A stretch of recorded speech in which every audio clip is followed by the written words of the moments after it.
phone. Good morning to you, Doc. Thank you very much for joining us here on the Morning Star. I trust you're doing well. I'm well, thank you, Lily. Good to have you. Doc, yesterday the NDC held a presser. They made certain claims. For you as a security analyst, let me take your initial reaction.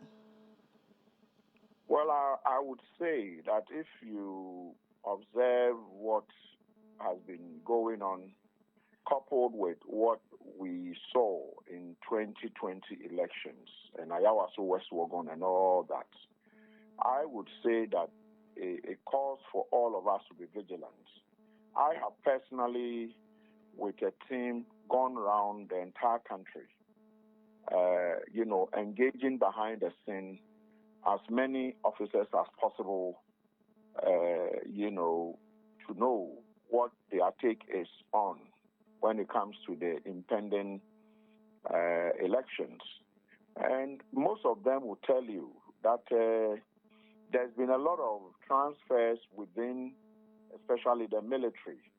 As we speak, personally, I have picked intelligence, some, transfers taking place in and out of Jubilee House, where some officers have been moved there. And when you are moved there, what happens is that you could be assigned to any duty, because then you might not be under a certain direct control of a certain commanding officer or a unit or something like that. And so all these things are worrying. And those who give out this information, 7 officers.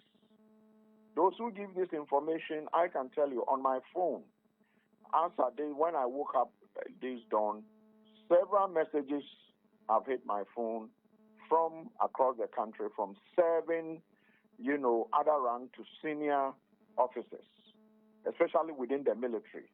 So the apprehension in the military is thickening, is becoming worrying. Then so as far as I'm concerned, the what the NDC put out, if it's anything to go by, I think it calls for all of us to be vigilant and also to call the attention of the Inspector General of Police and the CDS. We already know the fracas between COAS, the Chief of Army Staff, and the CDS himself. COAS and CDS have had their own, fracas, and is still boiling every day. And so as far as I'm concerned, it is important that these things that are coming up, some few weeks into elections are looked at and not just swept under the carpet or ignored. It will come back to hurt all of us if we are not vigilant and if we don't speak directly to these issues. And so I think that I would want to say we should be more vigilant. And Opoku, I wouldn't want to put everything out, but I have done some calls here and there is a denial. And I say, well, if those of you whose names have been mentioned are denying, then it's only time that will tell. It's only time that will tell, because then if anything happens, you are going to be held responsible. So, Lily, this is what I can say. But some people have raised concerns about, putting images of this supposed Brigadier General out there when they could have gone to the Ghana Armed Forces to make a claim that this is what we're gathering, this is the intel we are gathering. Well, Lily, you see, these are public officers. There's nothing secret about a public officer. There's no secret about a public officer. And so I want to believe that he's someone we all know. Opoku is someone we all know, would have worked with one way or the other behind us. So it's someone we all know. We know all of them. We know all of them, either directly or indirectly, work with them directly or indirectly, talk to them directly or indirectly. So as far as I'm concerned, he's a named person. So if issues of this nature come up, why not mention his name? I think that we've gotten to a crossroad. And, with that, if we will not do some of these things, then are we waiting for something to happen? Then we say, oh, we should have known. Why didn't we see it. I will tell you that there's been some clandestine moves within the Western region of some persons who are meeting, commanding officers within the Western Command. And their own men have given us tons of information. But mine is that I put it out there in the past and now that no army has ever defeated the will of the people. And so if Ghanaians are alerted, if Ghanaians are alert and determined that no one would defeat them, it doesn't matter whatever arms you have, I want to believe that this election will pass Doc, without any I heard you issue. mention the Western region, Takwa and Sam. We want to interrogate that further, but let me come back to the NDC's claim. Would you expect the Ghana Armed Forces to react? Yes, I would want them to react. The Ghana Armed Forces, the president probably should be reacting because this is someone who worked closely with the president. The Opoku Brigadier, is someone who worked closely with, the president. Is someone who is known within Jubilee House circles. Is someone we all know. And so and the president, coupled with the fact that the president is the commander-in-chief of the Ghana Armed Forces, I think that when the army's name is called this way, he should come out and say, well, it is true or it's not. If not, then the Ghana Armed Forces is a very revered institution. Few days or weeks into an important election, you are expecting the armed forces or the president or the national security minister or the defense minister to make a statement either to allay the fears of Ghanaians, especially those in the Ashanti region, and let us know that nothing of that nature is going to take place and we wouldn't see anything like that. But you see, this silence speaks volumes. This press conference, this presser was done and yesterday and in the evening. One would say that usually the military would have come out by now, or somebody from Jubilee House would have spoken, or the National Security Minister. And we all know instances when even the national security is not called upon to talk, they will talk. And so as far as I'm concerned, they are supposed to come out and tell us that such a thing would not take place. And I have maintained that the military have no business, policing our elections. So when I hear them getting involved in elections, I say the military have lost focus. They are not supposed to be involved in anything internal until they are called upon. And so the machination there's tons of information and it's not everything we can put out. But mine is that amongst they themselves, they are giving a lot of information. And you see, the military have the military intelligence and the defense intelligence. And these are the people who know every movement of the military and everything that is coming, they intercept. And so when some of us get some of this information, you ask yourself, where are we going to as a nation? So Lily, to be clear, let's hope that the National Security Minister in the person of Honorable Kandapa would speak. If he will not speak, I'm expecting the Public Affairs Directorate of the Ghana Armed Forces to talk. If those of them at the Northern Command or the South, what's the name, Opoku and his people will definitely, they will not talk. We expect the Central Command. Yes, the Central Command. We are expecting Coas and his people, the Chief of Army Staff. We expect him. This comes directly under him. We are expecting him to, speak. Let's know, because then the allegations are quite serious. And mine is that we shouldn't just, leave it that way and say that Opoku and his people probably let's allow sleeping dogs to lie, because then sleeping dogs will not be allowed to lie if we probably are envisaging that we will see maybe worse than we saw in the 2020 elections.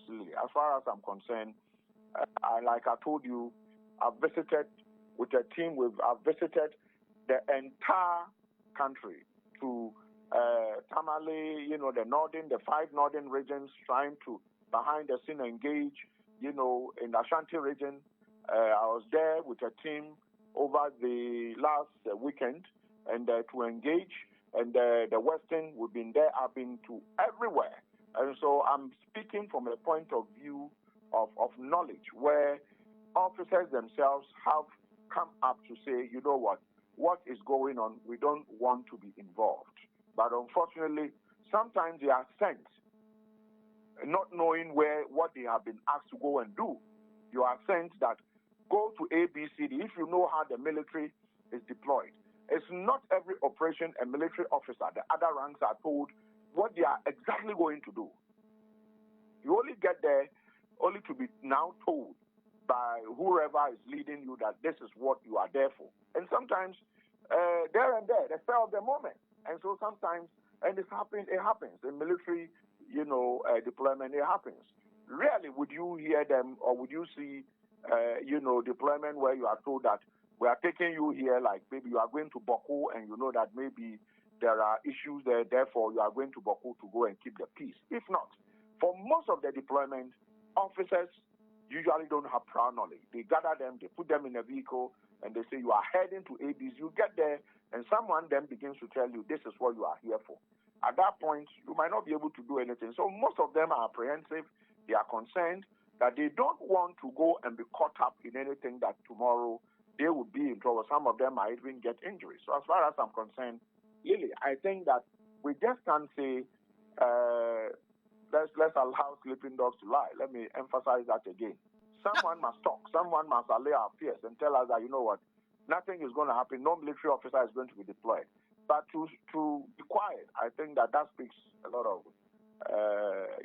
volumes, if you ask me, Lily. Now, Doc, among the things the NDC mentioned yesterday at this presser, they also talk about usurping of the IGP's powers. Have you picked any intel in relation to this? Well, you see, the intel suggests that, like I told you, officers would be sent, and these officers would go into a station or go to a polling center or a coalition center where things might not be going right for whoever they support, and either attempt to shoot into the crowd or give warning shots. And because we are not in a war-torn country, a lot of people would never have heard a gun, how a gun, when it is fired, the way it sounds. And so the moment it is shot, warning shots are given. If you were told that it looks like they are shooting in the area, most people who would go usually in the evenings to kill might end up not going. And you will think it is voter apathy. No, it is because someone has gone to somebody's stronghold and decided to shoot into the air to scare people away from coming out to vote. And so usurping the IGP's authority, yes, it is possible, but I want to believe that when proper measures are put in place, and just like we are all doing, we call the attention of the powers that be and let them know that we are not going to take any of this, and the people are determined, and the people would vote and wait at the polling centers and ensure that the right thing is done. And when military officers come, they are driven off because, like I said, I have seen several of the deployments for elections. There is no military anywhere captured. So the military have no, business at any polling center. I would urge the IGP, maybe before the elections, yes, before D-Day, to come out and let us know the arrangement and the involvement of the military. He should let us know the arrangement for security for elections and the involvement of the military, so that if I am going out and I spot a military officer or a military vehicle that is moving to a polling center, I would actually get the citizens to chase them off. Once we have strict information or strict instructions that the military is not supposed to be part of internal security for elections, and therefore, if they are going to be called upon, the police, quickly, swiftly would inform the general public before a military is dispatched. That way, we would have a situation where the military themselves will know that they will become persona non gratas. They will not move to a location where they are not wanted, because when they begin to move, citizens will surround them. And I have said, Lily, repeatedly in various in publications and in speeches I have made, interviews, that no military, including the American military, they were never able to beat the Vietnamese. They were in Afghanistan, they couldn't beat them. If you go to the Arab Spring, Egypt, almighty Egypt, could not stop the people from flooding the streets. Tunisia and other places. Mine is that when the people are determined, there is no military that can counter. And so mine is, let's do things that will not throw this country into chaos. The military should be in the barracks until they are called. No one should bring in the military. And you see, a genuine military officer, a well-trained military officer, will not go out there and shoot into the public. Anyone who knows how military officers are trained, the only distinguished, exception is that you have some people who are put together quickly, trained at Bondase, at Chiansi, and other jungle training facilities. Within 2-3 weeks, they wear their military uniforms and they are armed, and they have no modicum of respect for anyone. They have not been put through any proper training.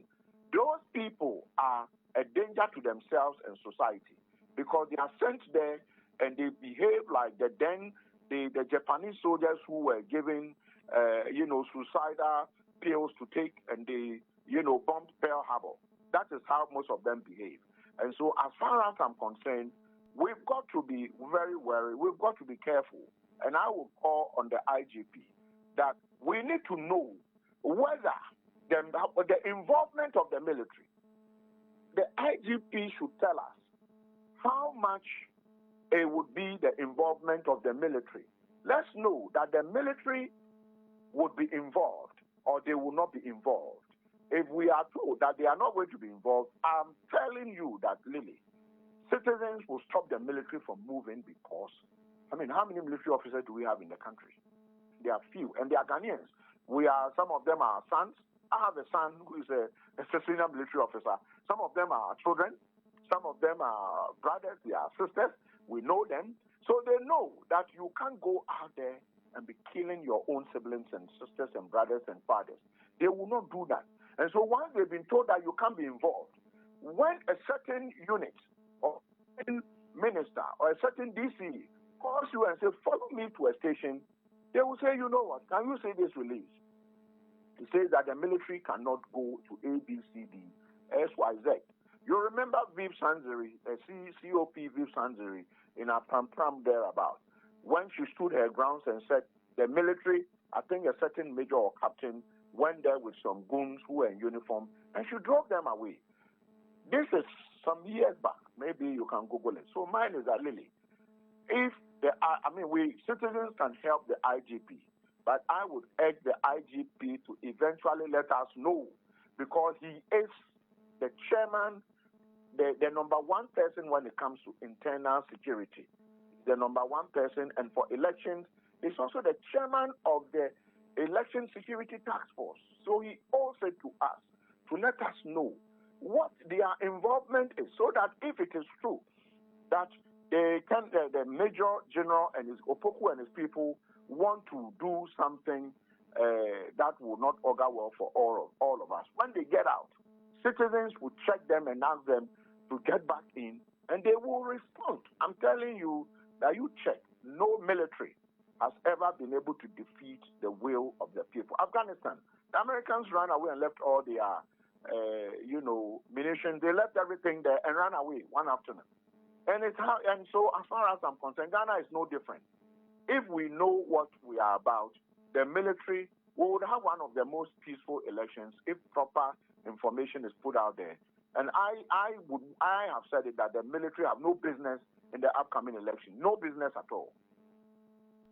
Now, Doc, you also mentioned a while ago, you touched briefly on Takwan Sawim. What have you gathered from Takwan Sawim? You say you've been crisscrossing that place a lot. What I've gathered is some people moving into, some facilities within the military setup there, and meeting the commanding officers there And I mean, you know what happened 2020, meeting command officers to see how they can help them to do some of the things. And so I would say that these ministers, everything they are doing, we have it on our phones. The meetings they've been going into the barracks to have, we have them. We have them with some images. And so mine is that they should stop within the Takwan Swahemu and, in fact, the entire Western region and Western North. Doc, did you mention ministers? Yes, some ministers and deputy ministers, yes. Do you know any name? And the 2BN is involved. 2BN is involved. The commanding officers there, they should. What I am saying is that we have 2BN at Apramdo. Yes, they are involved. And so mine is that they are involved in some of the clandestine movements that is going on.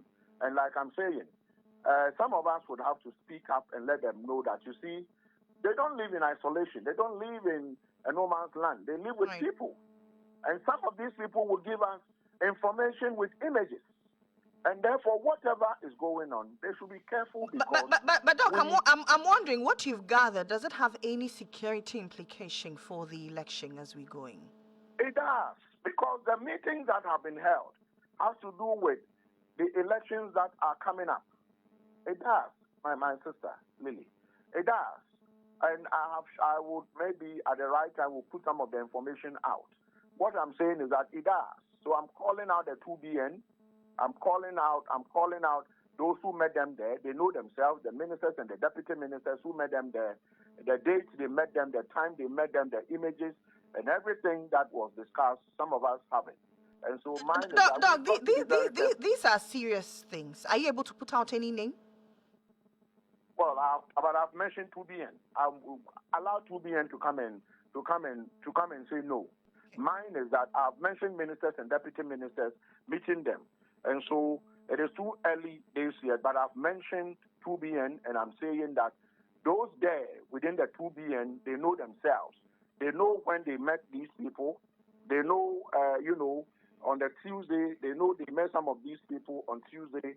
And, Tuesday, the 12th of, November, there was a meeting. But mine is that all the time and everything, when they came in there, when they left, the discussion, all of that, like I'm telling you, you see, this morning, the one person who woke me up was Electoral Commission officer. You get it? Was Electoral Commission officer giving me information about what happened at Joaboso. The vivid information about what happened at Joaboso. Telling me, and this is a regional Electoral Commission officer who called me to give me some information. So mine is that, my dear, when you do this, because citizens are not happy. They've got, we all know what is going on. How do you transfer the person who was at Joaboso to Tamale to go and be a deputy regional director or so of elections, and you send somebody to Joaboso and the next day the person has recruited party executives to be working as Electoral Commission officers. So you see, and these things are happening, and not that someone is alleging. They're actually happening, and the information is there. And the Electoral Commission officers, some of them are not happy. Within the military, like I'm telling you, a lot is happening. And the information keeps trickling in. Every minute, the information is coming. And it's almost like sometimes you ask yourself, this is information you didn't request for, but it comes to you. Some of them will send you the information. As I'm speaking to you, informations are coming. Those who are listening to me from across the country on your network, I send them information. So it tells you that citizens are not sleeping. Citizens are awake, and they are monitoring. And like I'm telling you, whatever movement that is taking place, we are one people. We don't want any, chaos in the country. Whoever wins the election, we would all be happy for you. Whoever loses, wish you better luck next time. It shouldn't be a do and die affair. Someone must win, someone must lose. But let's make sure people don't die. And when you deploy the military, I asked one of the important persons within military circles. He asked me, why do I keep saying military officers should not be deployed? Then I asked him, when military officers are getting deployed, do they go with riot shield? He said no. They don't go with rubber bullets. He said no. Do they go with pepper spray? He said no. Did they go with handcuffs? Because military officers are not sent with handcuffs. He said no. Have they been trained to, what do you call it, to de-escalate? He said, I said, okay. So this is why you have no business there. Because you go there and when citizens are not happy, they are not armed. Maybe they are throwing stones and they are being rowdy. The police and the internal security are trying to de-escalate. It's the reason why you see one prison officer and maybe 5 prisoners following him. He goes to sit under a tree. When they all finish the weeding or cleaning in town, they come back to him and he takes them and go and lock them up. Because they've been trained as their job. But when you bring the military and people begin to throw stones, Lily, what happens is that they will take a knee and aim at your chest and shoot you if you are not careful, or kill you. Because that is what they've been trained to do. So the military have no business in these upcoming elections. And I think but can they be the prepared earliest you and drop in the event of reinforcement? No, you see, in the event of reinforcement, they will be called.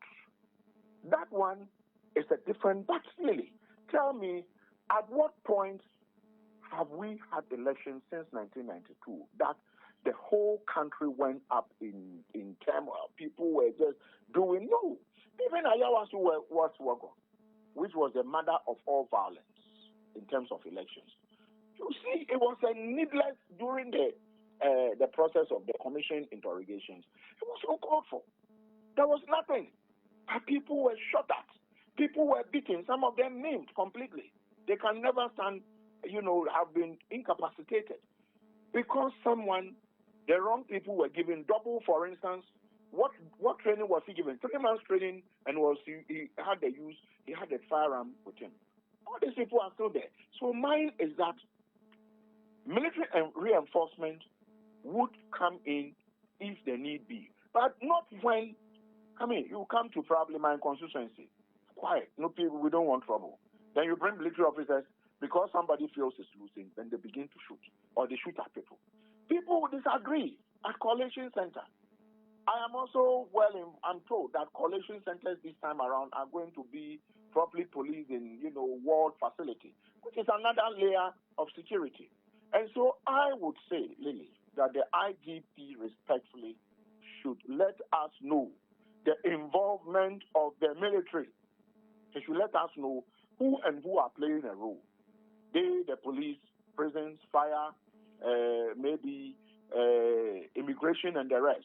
Then they will tell us that when the need be and the military has to come out, they will let us know. That way, when I see a military patrol vehicle heading to a polling center, I would organize people to stop the military from going there. Once we are able to do that, the military themselves will be alerted and they will know that they can't just move because they are not expected to move on the day, maybe on the 7th, on the 8th. If they will move, they are going for their normal training, or else there is an issue and they've been drafted in to come and help. If not, we would end up with 8 people or more than 8 people again. Why? Unnecessary. Dying just because somebody has to be elected, somebody has to lead the country. I think it shouldn't be the case, really. All right, Doc. We appreciate your insights this morning. Thank you very much. That's Dr. Adam Buna. He is a security analyst, and it's 17 days. We want free, fair, transparent elections, and we want it incident-free. And so we say the Lord is our shepherd.